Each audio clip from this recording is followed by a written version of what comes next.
നമ്മളുടെ ഒരു 30 സെക്കൻഡ് റീലോ അല്ലെങ്കിൽ നമുക്ക് ഒരു 1.5 മിനിറ്റ് വരുന്ന ആ ഒരു കണ്ടന്റ് നമ്മൾ ചെയ്ത് തുടങ്ങുന്ന സമയത്ത് നിങ്ങൾക്ക് എപ്പോഴെങ്കിലും ഒരു എന്താ പറയുക, ഒബ്വിയസ്ലി ആഗ്രഹം നമുക്ക് എല്ലാവർക്കും ഉണ്ടാവും. നമുക്ക് എപ്പോഴും അൾട്ടിമേറ്റ് സിനിമ തന്നെയാണ്, സിനിമ ചെയ്യണം അല്ലെങ്കിൽ അഭിനയിക്കണം തന്നെ ആഗ്രഹം. പക്ഷെ അത് ഇത്രമാത്രം ഒരു ദൂരത്ത് നിങ്ങളെ ഇത്രയും പെട്ടെന്ന് കൊണ്ടെത്തിക്കുന്ന തോട്ട് എപ്പോഴെങ്കിലും ഉണ്ടായിട്ടുണ്ടായിരുന്നോ? ഒരിക്കലും ഇല്ല. അങ്ങനെ നമ്മളെ കാര്യമാണ് പറയുന്നത്. നമ്മളെ 4 പേരെ കാര്യമാണ്. നമ്മൾ ഒരിക്കലും ആ ഒരു ലക്ഷ്യത്തിൽ നിന്നല്ല തുടങ്ങിയത്. നിങ്ങൾ കണ്ടന്റ് ചെയ്ത് തുടങ്ങുമ്പോ അപ്പൊ സിനിമ അല്ലായിരുന്നു ലക്ഷ്യം, നിങ്ങൾ വെറുതെ ആ ഒരു സമയത്ത് തമാശക്ക് തുടങ്ങിയതാ. പിന്നെ ആൾക്കാർ കണ്ട് അഭിപ്രായങ്ങളൊക്കെ വന്നു തുടങ്ങിയപ്പോ പിന്നെ നമ്മൾ ഇത് മാറി, പിന്നെ അതിനെ സീരിയസ് ആയിട്ട്. ഞാൻ മറ്റൊരു കാര്യം പറയട്ടെ, അതായത് ഈ റിയൽ കണ്ടന്റിന് മുന്നേ നിങ്ങൾ ചെയ്ത ടിക്ടോക്ക് സാധനങ്ങളൊക്കെ ഇപ്പൊ ഇറങ്ങിയിട്ടുണ്ടായിരുന്നു. അതെങ്ങനെയാന്ന് വെച്ചാൽ നമ്മളെല്ലാം ട്രൈ ചെയ്യും. അതായത് ആ സമയത്തുള്ള എല്ലാ കാര്യങ്ങളും നമ്മൾ ചെയ്യുന്നു. അത് നോർമലി ഇപ്പൊ നമ്മൾ റീൽ എല്ലാരും ചെയ്യുന്നില്ലേ? എനിക്ക് ഭയങ്കര ഇഷ്ടമായിരുന്നു. എനിക്ക് ഭയങ്കര രസമുണ്ടാ, എനിക്ക് ഭയങ്കര ഇഷ്ടമായിരുന്നു അതൊക്കെ ചെയ്യുന്നത്. അതുകൊണ്ടാ എന്റെ എല്ലാം ഇഷ്ടപ്പെടുന്ന അല്ല മനസ്സിലായി. അതായത് എല്ലാരും ചെയ്യുന്ന പോലെ ആ സമയത്ത് ചെയ്യുന്നല്ല, നമ്മൾ അതിൽ അത്ര പോപ്പുലറോ അങ്ങനെയൊന്നും അല്ല. നോർമലി ജസ്റ്റ് ഫ്രണ്ട്സ് ചെയ്യുന്ന അത് ചെയ്ത് പോണുള്ളൂ. അതിപ്പം ഇപ്പൊ ഇത്രയും പേര് അറിഞ്ഞോണ്ടാണെന്ന് തോന്നുന്നു. ഇപ്പൊ അത് പൊങ്ങി ഡബ് സ്മാഷിംഗ്, മ്യൂസിക്കൽ, ടിക്ടോക്ക് എല്ലാം അജിനല്ലായിരുന്നു ആ ടൈമിലെ മെയിൻ. അജിനായിരുന്നു ആ ടൈമിലെ മെയിൻ സ്റ്റാർ അജിനായിരുന്നു. മറ്റേ അന്ന് ഈ ലിപ്സിംഗിന്റെ സമയത്താണോ മറ്റേ നല്ല റൊമാൻറ്റിക് പാട്ടൊക്കെ ഇട്ടിട്ട് മറ്റേ ഭയങ്കര പ്രേമം കാണിക്കുന്ന ആൾ? ഡബ് സ്മാഷ്, മ്യൂസിക്കലി, സ്മ്യൂള്, അതൊന്നും അല്ല ഞാൻ എന്റെ കാര്യം പറഞ്ഞ അല്ല അതൊന്നും നമ്മൾ ഉപയോഗിച്ചിട്ടില്ല. എല്ലാം ഞാൻ ഇല്ലാതെ പറഞ്ഞു. ഇല്ല ഞാൻ ആ സമയത്ത് ടിക്ടോക്ക് ബാൻ ആയ സമയത്ത് എന്തോ ഡിലീറ്റ് ഒക്കെ ചെയ്തിട്ടാണ് കളഞ്ഞത്. അപ്പൊ എവന്റെ കൂടെ ചെയ്ത എവന്റെ അക്കൗണ്ടിൽ ചെയ്ത വീഡിയോസ് ആണ് പൊങ്ങി വന്നത്. എന്റെ അതാണ്. അപ്പൊ ഞാനാണ് തെറ്റിയത്. നിങ്ങൾ സോഷ്യൽ മീഡിയയിൽ ആക്റ്റീവ് അല്ല? അല്ല, ഉറപ്പല്ലേ? ആക്റ്റീവ് അല്ല. പക്ഷെ ഇവര് ഭയങ്കര ആക്റ്റീവ് ആയിട്ടുള്ള ആൾക്കാരാണ്. അപ്പം നിങ്ങൾക്ക് ഇവരുടെ ലൈഫായിട്ടൊക്കെ റിലേറ്റ് ചെയ്യാൻ പറ്റുന്നുണ്ടോ എന്നാണ് ഞാൻ ചോദിച്ചത്. ഇല്ല, കംപ്ലീറ്റ്ലി ഇല്ലല്ലോ.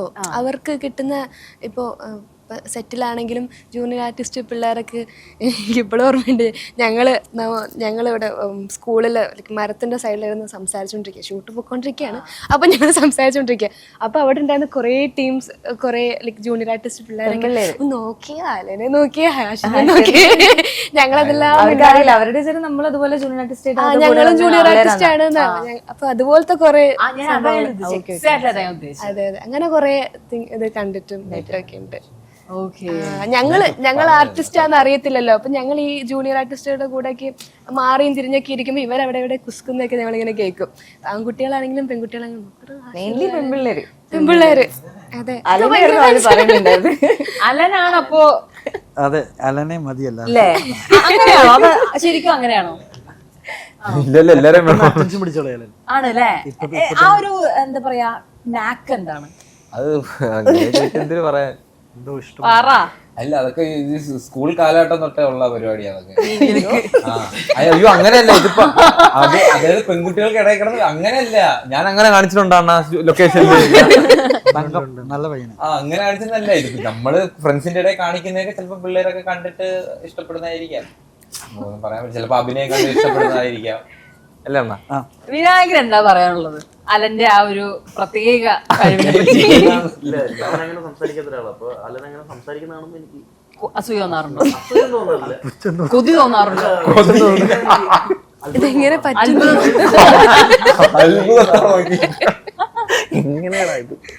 അജിനോ അല്ല, അവനാണ് കൂടുതൽ നമ്മളെ കൂട്ടത്തിൽ നല്ലോണം സംസാരിക്കുന്നത്. അപ്പൊ പെട്ടെന്ന് ഒരാളുമായിട്ടും, അതായത് അറിഞ്ഞൂടാത്ത ഒരാളുമായിട്ടും കമ്പനി ആവുന്ന പെട്ടെന്ന് അവനാണ്. അത് സത്യ. അല്ല അങ്ങനെയല്ല, നമ്മളന്ന് ഇന്റർവ്യൂ ചെയ്ത് കഴിഞ്ഞിട്ടും അലനാണ് ഭയങ്കര കമ്പനി ആയത്. ഭയങ്കര നമ്മള് ഇല്ലേ കമന്റ് ഒക്കെ ഇടാറൊക്കെ ഉള്ളത് അലൻ മാത്രം. ആശിർ പറഞ്ഞു അലൻ തന്നെയാണ്. അതായത് നമ്മളിപ്പോ ഒരു സ്ഥലത്ത് പോയാലും ആദ്യമേ സംസാരിച്ച് അവരെ ഇത്തിരി ലെവലാക്കി സെറ്റാക്കി വിടും ആശാൻ. ഇപ്പം നിങ്ങളുടെയൊക്കെ അതായത് ഇപ്പൊ ബിഗ് നെയിംസ് ഓൾറെഡി നമ്മുടെ വാഴ 2 ഇങ്ങനെ മുഖങ്ങളൊക്കെ വന്നോണ്ട് തന്നെ ആക്ച്വലി നിങ്ങൾക്ക് ശരിക്കും പറഞ്ഞൊരു പ്രഷർ ഉണ്ടോ ഇതില്? ഇല്ല, അത് അങ്ങനെ ഉണ്ടായിട്ടില്ല. അതായത് നമ്മളെ കൂടെ അഭിനയിക്കുന്ന അങ്ങനെയല്ല, അതായത് ഇപ്പം നമുക്ക് ഭയങ്കര ഹൈ എക്സ്പെക്ടേഷൻ ഉണ്ട്. ഇപ്പൊ മനസ്സിലായോ? അയ്യോ സവിചേട്ടൻ എന്നെ തല്ലുന്നാ തോന്നുന്നത്. ആള് ചോദ്യം പറഞ്ഞ ഉത്തരം പോയി, ആള് വറച്ചു പോയി. അതെനിക്കുള്ള അത് ക്ലിയർ ചെയ്തോ, കുഴപ്പമില്ല. അതായത് ഇപ്പം ഭയങ്കര എക്സ്പെക്ടേഷൻ ഉണ്ടല്ലോ നമുക്ക് വാഴ 2 പറ്റിയിട്ട്. പ്രത്യേകിച്ച് പറഞ്ഞ പോലെ നിങ്ങളുടെയൊക്കെ മുഖം ഉള്ളതുകൊണ്ട് തന്നെ നമുക്ക് എന്താ പറയുക, ഓക്കെ ഇവരുണ്ട് അതിന്റെ പേരിൽ കുറേ പേര് സിനിമ കാണാനായിട്ട് ഇരിക്കുന്ന ആൾക്കാരുണ്ടായിരിക്കും. അപ്പൊ അങ്ങനത്തെ ഒരു സംഭവം ഉള്ളതുകൊണ്ട് തന്നെ നിങ്ങൾക്ക് അതൊരു പ്രഷർ ഉണ്ടോ സിനിമ ഇറങ്ങുമ്പോൾ? ഒന്നാമത്തെ കാര്യമില്ലേ, നമ്മൾ കറക്റ്റ് ആയിട്ട് പടം കണ്ടിട്ടില്ല, ഡബ് ചെയ്ത് എല്ലാണ്ട് ഞങ്ങള് ഫിലിം റിവ്യൂ ആയിട്ടില്ല, ആയിട്ടില്ല, കണ്ടിട്ടുമില്ല.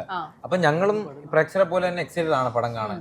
ഞങ്ങൾ ചെയ്തും പിന്നെ ബാക്കിയുള്ളവർ ചെയ്ത് കാണാനും മ്യൂസിക് ഒക്കെ വന്ന് എല്ലാം ഫൈനലായിട്ട് നിങ്ങളോടൊപ്പം തന്നെ കാണാൻ ഞങ്ങൾ എക്സൈറ്റഡ് ആണ്. അപ്പൊ അതാണ് അതിന്റെ ഫൈനൽ ആൻസർ. അല്ലാണ്ട് ടെൻഷനോ പ്രഷറോ അങ്ങനെ ഇതുവരെ ഫീൽ ചെയ്തിട്ടില്ല. ഇല്ല, എല്ലാവർക്കും അത് തന്നെയാണ്. ഇനി അണ്ണം പറ. ടെൻഷൻ ഉണ്ടോ? അണ്ണൻ ഭയങ്കര ടെൻഷനാണ്. ഞങ്ങൾ കുറേ തവണ ചോദിച്ചു എങ്ങനെയുണ്ട് പടം അറിയില്ല, നമുക്ക് നോക്കാം, അതിനപ്പുറം ഒന്നും പറഞ്ഞിട്ടില്ല ഞങ്ങൾ ഇതുവരെ. പക്ഷെ അണ്ണൻ ഭയങ്കര കോൺഫിഡന്റ് ആണ്. അണ്ണന്റെ വർക്കിൽ കോൺഫിഡന്റ് ആണ് കേട്ടോ, പുള്ളിയുടെ വർക്കിൽ കോൺഫിഡന്റ് ആണ്. പക്ഷെ ടെൻഷൻ എന്ന് പറയുന്നത് അണ്ണൻ പക്ഷെ പടം ഗംഭീരം തന്നെ ആവട്ടെ, ആവും എന്ന് തന്നെ നമുക്ക് വിചാരിക്കാം. അങ്ങനെ തന്നെ ആവും, അതിലപ്പുറത്തേക്കൊന്നും വേണ്ട, ചിന്തിക്കണ്ട. അപ്പൊ ക്ലൈമാക്സിൽ എന്തോ ഒരു ഏഞ്ചലിന് അത്രയും ഒരു സാധനം ഉണ്ട്, അത് ഹെൽപ്പ് ചെയ്തത് ഹാഷറാണ്. സിനിമ ഇറങ്ങി കഴിഞ്ഞിട്ട് നമുക്കത് വിലയിരുത്താം അല്ലെ. ഇപ്പൊ പറയാൻ പറ്റില്ലല്ലോ കഥ എന്താന്നുള്ളത് അല്ലെ. ആരാധ്യക്ക് എങ്ങനെയായിരുന്നു? ഫസ്റ്റ് വന്ന ദിവസം കുറച്ചൊരു ഇതുണ്ടായിരുന്നു. പിന്നെ എല്ലാവരും ഞങ്ങളൊരു ഫാമിലി പോലെയായി, എല്ലാവരും നല്ല ഫ്രണ്ട്ഷിപ്പ് ഒക്കെ ആയി, കംഫർട്ട് സോണായി, ബുദ്ധിമുട്ടൊന്നും ഉണ്ടായിരുന്നില്ല. പെട്ടെന്ന് തന്നെ എല്ലാവരും അടിപൊളിയായി. എല്ലാവരും ക്രൂവിലുള്ള സെവൻ സാർ ആണെങ്കിൽ എല്ലാവരും ഭയങ്കര എന്താ പറയാ, പെർഫോം ചെയ്ത് കഴിഞ്ഞാൽ ഉടനെ ഞാൻ എന്റെ പോർഷൻ കഴിഞ്ഞ് കട്ട് പറഞ്ഞ ഉടനെ ഞാൻ നോക്കും സെവൻ സാർ എവിടെ നോക്കും. അപ്പൊ പുള്ളിക്കാരൻ ഹോണസ്റ്റ് ആയിട്ട് മുഖത്തേക്ക് പറയാം, കൊള്ളത്തില്ലെങ്കിൽ കൊള്ളത്തില്ല കേട്ടോ എന്നൊക്കെ പറയാം, അല്ലെങ്കിൽ കൊള്ളാമെങ്കിൽ കൊള്ളാന്ന് അപ്പൊ തന്നെ പറയുന്നത് എങ്ങനെയാണെന്നറിയോ, മോളെ അത് കൊള്ളത്തില്ല കൊള്ളത്തില്ല കൊള്ളത്തില്ല മൈക്കിലേ പറയാം. പിള്ളേര് അങ്ങനെ അവൾക്ക് മാത്രമല്ല എല്ലായിടത്തും എല്ലായിടത്തും മൈക്ക് എടുത്തിട്ട് നല്ല പോലെ തരും. അതെന്തേലൊക്കെ ചെയ്തിട്ട് ഇങ്ങനെ പിന്നെ അടുത്ത ആളെ ശരിയായില്ല പിള്ളേരെ മുന്നിൽ മാസം കളിച്ച് നിൽക്കായിരിക്കും, അപ്പോഴേ മൈക്കിങ് തുടങ്ങും. അതെ, കൊറേ ആൾക്കാരൊക്കെ ഉണ്ടാവും സെറ്റില്. അപ്പോഴായിരിക്കും പറയാം, നീ അടുത്ത ബസ്സിൽ തൃശ്ശൂർക്ക് വിട്ടോ ഇനി ഇവിടെ നിൽക്കണ്ട വിട്ടോളാൻ പറയും.